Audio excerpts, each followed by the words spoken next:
ಈ ವಿಡಿಯೋ ನಿನ್ನ ಮುಂದೆ ಬಂದಿರುವುದು ಯಾದೃಚ್ಛಿಕವಲ್ಲ. ನಾನು ಕೃಷ್ಣನು. ಪಾರ್ಥ, ಇಂದು ನಿನ್ನ ಮನಸ್ಸು ಅಶಾಂತವಾಗಿದೆ. ನೀನು ಎಲ್ಲವನ್ನೂ ಬೇಗ ಬೇಕೆಂದುಕೊಳ್ಳುತ್ತಿದ್ದಿ. ಯಶಸ್ಸು ಕೂಡ ತಕ್ಷಣ ಬೇಕು, ಹಣ ಕೂಡ ತಕ್ಷಣ ಬೇಕು, ಸಂತೋಷ ಕೂಡ ತಕ್ಷಣ ಬೇಕು. ಆದರೆ ಪಾರ್ಥ, ಜೀವನದ ದೊಡ್ಡ ಸತ್ಯ ಏನೆಂದ್ರೆ ಒಳ್ಳೆಯದಕ್ಕೆ ಸಮಯ ಬೇಕು. ಪಾರ್ಥ, ಭಗವದ್ಗೀತೆಯಲ್ಲಿ ನಾನು ಹೇಳಿದ್ದೇನೆ, ತಾಳ್ಮೆ ಇಟ್ಟು ಕರ್ಮ ಮಾಡು, ಫಲ ಸರಿಯಾದ ಸಮಯದಲ್ಲಿ ಬರುತ್ತದೆ. ಪಾರ್ಥ, ನೀನು ಒಂದು ಬೀಜವನ್ನ ನೆನಪಿಸು. ಇಂದು ಬೀಜ ನೆಟ್ಟರೆ ನಾಳೆ ಮರ ಸಿಗುವುದಿಲ್ಲ. ಅದಕ್ಕೆ ಸಮಯ ಬೇಕು, ನೀರು ಬೇಕು, ಪೋಷಣೆ ಬೇಕು. ಹಾಗೆಯೇ ನಿನ್ನ ಜೀವನ. ಪಾರ್ಥ, ನೀನು ಇಂದು ಪರಿಶ್ರಮ ಮಾಡುತ್ತಿದ್ದಿ, ಆದರೆ ಫಲ ಕಾಣುತ್ತಿಲ್ಲ. ಅದರಿಂದ ನೀನು ನಿರಾಶೆಯಾಗುತ್ತಿದ್ದಿ. ಪಾರ್ಥ, ಅದಕ್ಕಾಗಿಯೇ ಸಹನೆ ಬೇಕು. Story section. ಪಾರ್ಥ, ಒಬ್ಬ ಯುವಕನ ಕಥೆ ಕೇಳು. ಅವನು ತುಂಬಾ ಪರಿಶ್ರಮ ಮಾಡುತ್ತಿದ್ದಿ, ಪ್ರತಿದಿನ ಕೆಲಸ ಮಾಡುತ್ತಿದ್ದಿ, ಆದರೂ ಯಶಸ್ಸು ಸಿಗುತ್ತಿರಲಿಲ್ಲ. ಒಂದು ದಿನ ಅವನು ಬೇಸರಗೊಂಡು, ನಾನು ಇಷ್ಟು ಪ್ರಯತ್ನಿಸುತ್ತಿದ್ದೇನೆ, ಆದರೂ ಫಲ ಯಾಕೆ ಇಲ್ಲ ಎಂದು ಕೇಳಿದ. ಒಬ್ಬ ಜ್ಞಾನಿಯವನಿಗೆ ಹೇಳಿದರು, ಬೀಜ ನೆಟ್ಟ ತಕ್ಷಣ ಮರ ಬೆಳೆಯುವುದಿಲ್ಲ. ನೀನು ಬೇರುಗಳನ್ನು ನೋಡಲಾರೆ, ಆದರೆ ಅವು ಬೆಳೆಯುತ್ತಿವೆ. ಪಾರ್ಥ, ನಿನ್ನ ಜೀವನದಲ್ಲೂ ಹಾಗೆಯೇ. ನೀನು ಈಗ ಫಲ ಕಾಣದಿದ್ದರೂ ಒಳಗೆ ಬದಲಾವಣೆ ನಡೆಯುತ್ತಿದೆ. Emotional expansion. ಪಾರ್ಥ, ನೀನು ಅತಿಯಾಗಿ ಆತುರಪಡುತ್ತಿದ್ದಿ, ಅದರಿಂದಲೇ ನೀನು ಅಶಾಂತಿಯಾಗುತ್ತಿದ್ದಿ. ನೀನು ಸಮಯವನ್ನು ಒತ್ತಾಯಿಸುತ್ತೀಯ, ಆದರೆ ಜೀವನ ತನ್ನ ಸಮಯದಲ್ಲಿ ನಡೆಯುತ್ತದೆ.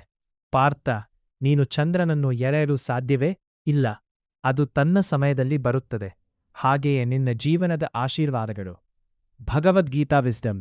ಪಾರ್ಥ, ನಾನು ಹೇಳಿದ್ದೇನೆ, ಕರ್ಮ ಮಾಡುವುದು ನಿನ್ನ ಕೆಲಸ, ಫಲ ನೀಡುವುದು ನನ್ನ ಕೆಲಸ. ಪಾರ್ಥ, ನೀನು ಫಲದ ಬಗ್ಗೆ ಹೆಚ್ಚು ಯೋಚಿಸುತ್ತೀಯೇ, ಅದರಿಂದಲೇ ಭಯ ಬರುತ್ತದೆ, ಅಶಾಂತಿ ಬರುತ್ತದೆ. ನೀನು ಕೇವಲ ಕರ್ಮದ ಮೇಲೆ ಗಮನ ಕೊಡು, ಶಾಂತಿ ಬರುತ್ತದೆ. Practical patience lessons. ಪಾರ್ಥ, ಸಹನೆಯನ್ನು ಬೆಳೆಸಲು 5 ಮಾರ್ಗಗಳು. 1. ನಿಧಾನವಾಗಿ ಉಸಿರೇನೆ.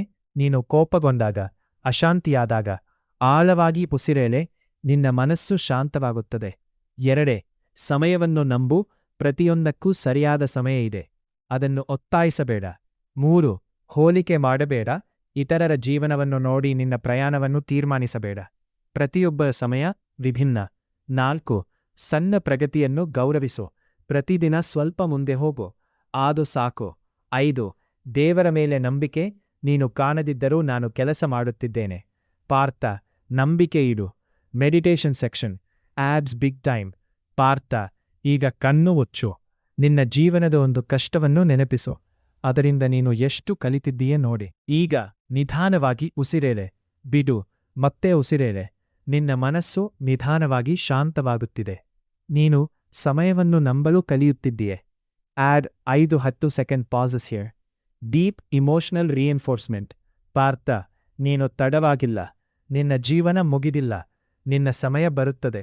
ನೀನು ಈಗ ಹೋರಾಟದಲ್ಲಿದ್ದೀಯೆ, ಆದರೆ ಒಂದು ದಿನ ನೀನು ಸಂತೋಷದಿಂದ ಹಿಂದಿರುಗಿ ನೋಡುತ್ತೀಯೆ. ನಾನು ಸಹನೆ ಇಟ್ಟಿದ್ದೆ. ಪಾರ್ಥ, ಸಹನೆ ದುರ್ಬಲತೆ ಅಲ್ಲ, ಅದು ಒಳಗಿನ ಶಕ್ತಿ, ಅದು ನಂಬಿಕೆ, ಅದು ಧೈರ್ಯ. ಪಾರ್ಥ, ನೀನು ಜೀವನದಲ್ಲಿ ದೊಡ್ಡದ್ದನ್ನು ಸಾಧಿಸಬೇಕಾದರೆ ನೀನು ಕಾಯಲು ಕಲಿಯಬೇಕು, ನೀನು ತಾಳ್ಮೆ ಇಡಬೇಕು. ಪಾರ್ಥ, ನನ್ನ ಮೇಲೆ ಭರವಸೆ ಇಡು. ನಿನ್ನ ಪ್ರಯತ್ನ ವ್ಯರ್ಥವಾಗುವುದಿಲ್ಲ, ನಿನ್ನ ಕಣ್ಣೀರು ವ್ಯರ್ಥವಾಗುವುದಿಲ್ಲ. ನಿನ್ನ ಸಮಯ ಬರುತ್ತದೆ. ಪಾರ್ಥ, ನೀನು ಒಬ್ಬನೇ ಅಲ್ಲ, ನಾನು ನಿನ್ನ ಜೊತೆ ಇದ್ದೇನೆ. ಪ್ರತಿ ಹೆಜ್ಜೆಯಲ್ಲೂ. ಇಂದು ಒಂದು ನಿರ್ಧಾರ ಮಾಡು, ಆತುರ ಬಿಡು, ಸಹನೆಯನ್ನು ಆರಿಸು. ನಿನ್ನ ಜೀವನ ಬೆಳಗುತ್ತದೆ. ಈ ಸಂದೇಶ ನಿನ್ನ ಹೃದಯಕ್ಕೆ ತಲುಪಿದರೆ ಕಮೆಂಟ್ನಲ್ಲಿ ಜೈ ಶ್ರೀಕೃಷ್ಣ ಎಂದು ಬರೆಯು.